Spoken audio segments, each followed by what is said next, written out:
Հարգելի ներկաներ, սիրելի ժողովուրդ, այս մտածումների համախումբն է իրական Հայաստանի գաղափարախոսությունը, որի գործնական նպատակը Հայաստանի Հանրապետության հարատևությունը ապահովող կիրառելի հայեցակարգի ձևակերպումն է և այդ հայեցակարգը, այդ բանաձևը ձևակերպվում է, եթե չասենք ձևակերպված է։ Այսօր Հայաստանում սկսվել է հեղափոխություն, որը եթե ոչ առավել,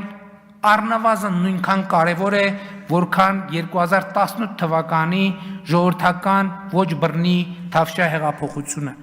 և այդ հեղափոխությունն էլ է ավարտվելու ժողովրդական հաղթանակով։ Տեղի է ունենում իրական Հայաստանի սոցիալ-հոգեբանական հեղափոխությունը։ Այդ հեղափոխության առանցքային արձանագրումն այն է, որ վերջին մի քանի հարյուրամյակներում առաջին անգամ միջազգայինորեն ճանաչված մեր պետությունը և մեր հայրենիքը նույնական են, մեր հայրենիքը Հայաստանն է։ Պետությունը, որում ապրում ենք, նույնպես Հայաստանն է։ Ընդդիմությունը այդպես էլ չի ընդունում սա, չի հասկանում, թե ինչ է նշանակում հայրենիքը պետությունն է կարգախոսը և ինչ բացատրություն ունի։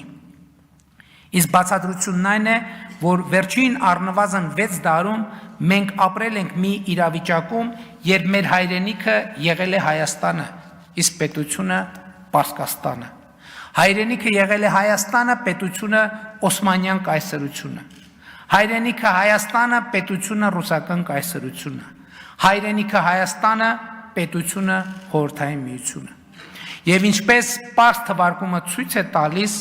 պետությունը հիմնականում ատելի է եղել մեզ համար, իսկ հայրենիքը սիրելի ու խեղճ ու կրակ։ Ու այս սոցիալ հոգեբանությունը մեզ համար դարձել է ձեռքբերովի ռեֆլեքս, ատելություն պետության և նրա ատրիբուտների ու կառուցակարգերի նկատմամբ, հուսահատ և անկանոն սեր հայրենիքի նկատմամբ։ Սա է պատճառը, որ ընդդիմությունը հուսահատ աղաղակում է. ժողովուրդ, հասեք, սրանք բյուջե են լցնում, որովհետև բյուջեն և հարկը պետական ու պետության ատրիբուտ են և հետևաբար ենթագետակցորեն կամ ձեռքբերովի ռեֆլեքսի համաձայն ատելի։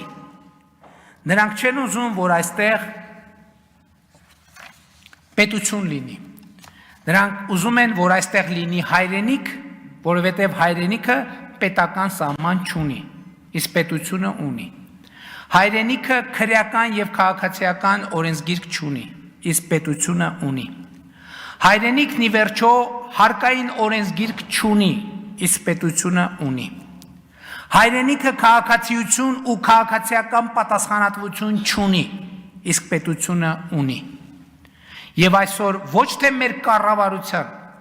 այլ պետության նկատմամբ ռելիկտային ատելությունն է դրսևորվում ընդդիմության խոսույթում, որովհետև իրական Հայաստանի հեղափոխությունն ասում է. հայրենիքը պետությունն է, սիրում ես հայրենիքդ, ուժեղացրու պետությունը։ Ոմանց համար սա ատելի կարգախոս է, որովհետև կենացային հայրենասիրությունը գործնական և ամենօրյա հայրենասիրության փոխարինելու հրամայականի առաջ է կանգնեցնում բոլորիս, որովհետև մեզ դուրս է դնում Սան Ստեֆանոների և Բերլինների կոնֆերանսներում թղթե շերեփով դռների տակ կուչ եկած, ուրիշների կողմից մեր ճակատագրի որոշմանը սպասողի կարգավիճակից, ու մեզ պարտադրում է սեփական կարգավիճակը որոշողի, բարդ, դժվար, երբեմն աներևակայելի, բայց հայրենիք պետությունը, նրա հարատևությունը, նրա քաղաքացիների անվտանգությունն ու բարեկեցությունը որպես նպատակակետ ունեցող որոշումներ։ Եվ այո, 2018 թվականից մեր բոլոր ռազմավարական որոշումները եղել են այդպիսին, եւ այո, դրա շնորհիվ այսօր մենք պետություն ունենալու այնպիսի շանս ունենք, որ չենք ունեցել երբեք ու ասում եմ ամենապատասխանատու կերպով։ Ինչ է պետք անել ուրեմն այդ շանսը օգտագործելու համար։ Նախ պետք է հաղթահարել պետության նկատմամբ այդ ռելիկտային մնացորդային ատելությունը, որ ձեռքբերովի ռեֆլեքսի նման ուղեկցում եւ առաջնորդում է մեզ։ Եվ սրան զուգահեռ պետք է ամեն ինչին նայել պետական շահի տեսակետից, ընդունելով եւ ճանաչելով այդ շահի գերակայությունը։ Իսկ պետական շահը, ինչպես առիթ ունեցել եմ ասելու, տնտեսական զարգացումն է, որովհետև միայն տնտեսական զարգացմամբ է հնարավոր իրագործել այն հայեցակարգը, որ պետությունը քաղաքացու բարեկեցության գործիք է, այն ըմբռնմամբ, որ բարեկեցության մեջ մտնում են կենցաղային ապահովությունը, առողջությունը, ազատությունը, արդարությունը, անվտանգությունը։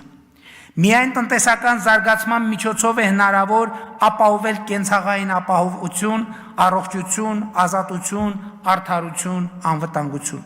Իսկ տնտեսական զարգացման համար հարկավոր է խաղաղություն եւ օրինականություն։ Իսկ այս ամենը ապահովելու համար հարկավոր է կրթություն եւ աշխատանք։ Աշխատանք եւ կրթություն։ Սա է ողջ բանաձևը։ Չմոռանաք հավանել տեսանյութը եւ բաժանորդագրվել Civic AM-ի YouTube-յան էջին։